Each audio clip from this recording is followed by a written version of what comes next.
Look at this. The game is still going. I don't think I ever actually beat this. Now that I think about it. Really? Okay. Like I said, this is really my first playthrough of this game. The furthest I definitely remember getting to was, I think, like stage like 10 or so, and then usually I would kind of like lose interest. Mm-hmm. Yeah, that seems fair. Let's see. Mummies, you need to get out of here. No touch. No He touch. wasn't even doing anything. He just picked you up. Yeah, and then it drains your life.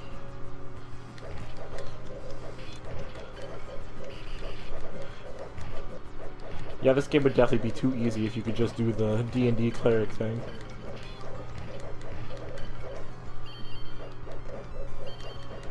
With the myriad of undead that are in it.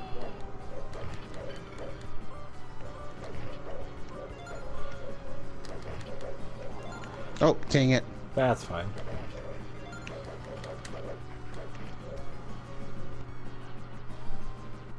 My sword is taller than I am. Oh, come on. See, this is feeling like Streets of Rage now. Where they would just did bosses, say, oh, now you gotta fight two of them. There's another game I'm really looking forward to, Streets of Rage 4. Yep, we'll have to play through Streets of Rage 3 at some point. Yep. The downside is, are we going to play the Japanese version or are we going to play the English version? That's a good question. Do we want a game that's a reasonable level of difficulty, or do we want to play a game that's where we understand what's going on, but it's really, really hard for no good reason? I think we should play the Japanese version, and I'll just like insert the English text in there or something. Well, the story was completely different in the Japanese version of the game.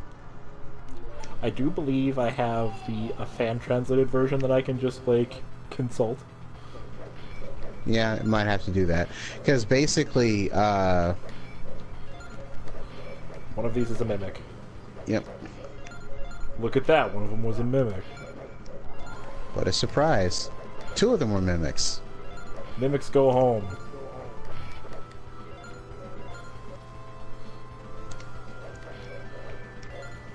I have never understood this whole thing. Like, what if we had, like, a treasure pit or something? Well, that's not what it is. It's more like... Oh. Oh. Oh, it's this thing, yeah. Like, dude, can we talk about your weird posture here?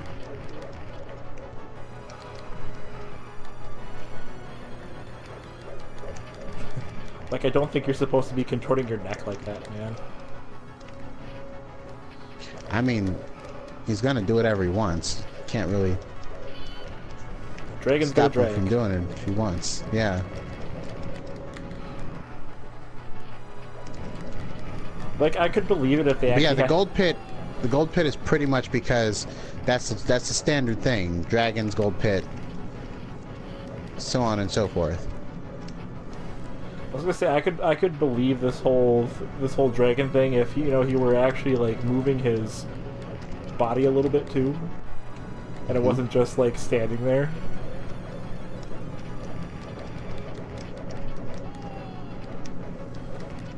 Boy, I'm not hitting shit right now, am I? Oh, there we go. I was gonna say, think about how fucking long his arm has to be, and his neck, really. Well, there's a whole upper body we're not seeing that's doing all that, so... He's got an absurdly long neck.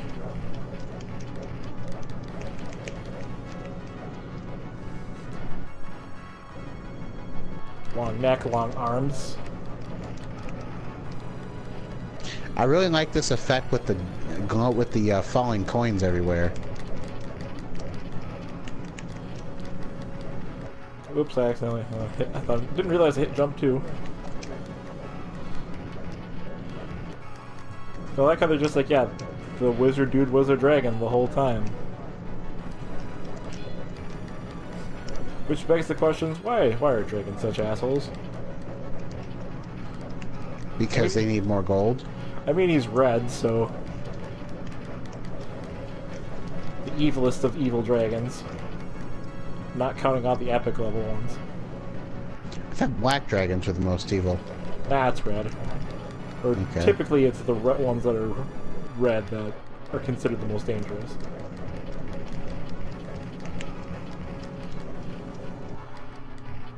Where did that apple come from?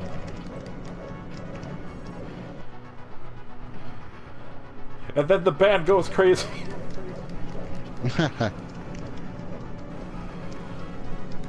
Conductor's like, alright guys, bring it home.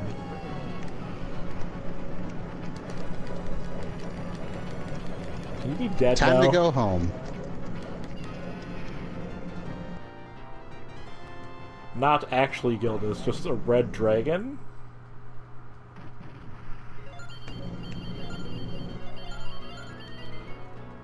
We're rich, now we can take all of this gold and leave.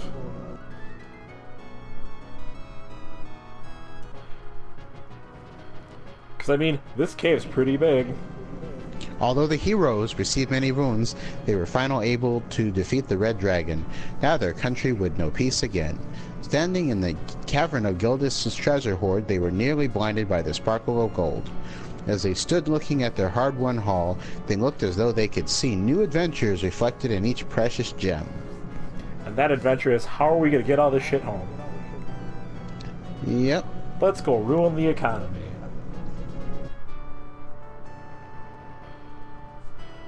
Because apparently gold coins are actually kind of heavy. Oh, that's cute. Game Masters. And fairies that didn't show up anyplace else in the game.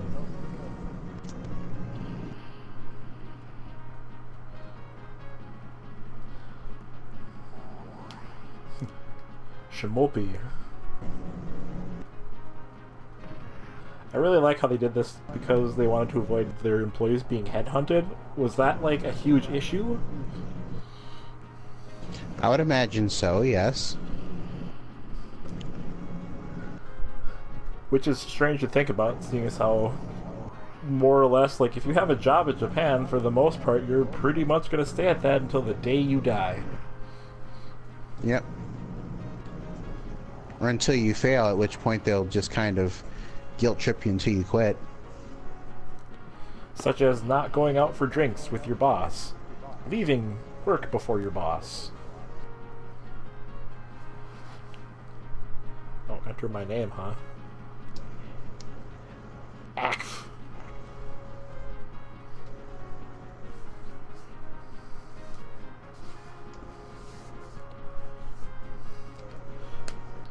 That's it, that's all you get, game.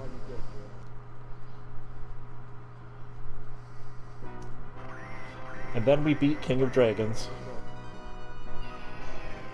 Not too bad. A little repetitive. They fixed it with the follow-up game. Yep. You're talking about the D&D game? Yeah. Of course. I'm like, maybe we should have a little bit more nuance to this. And then they did.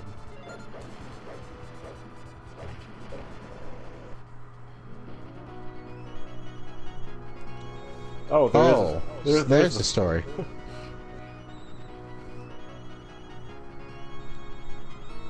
Firstly, the guys in bathrobes.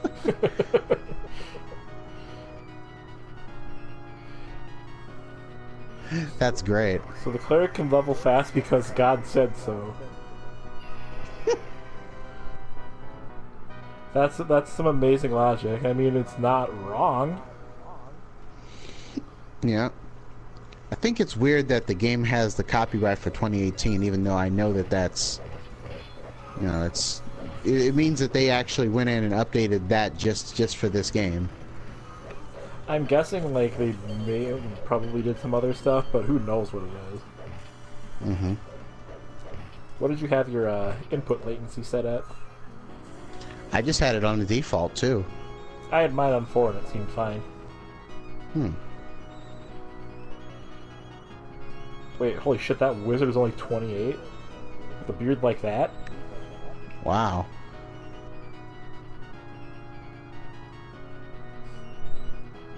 Apparently wizard would have been good at high level. Classic D&D.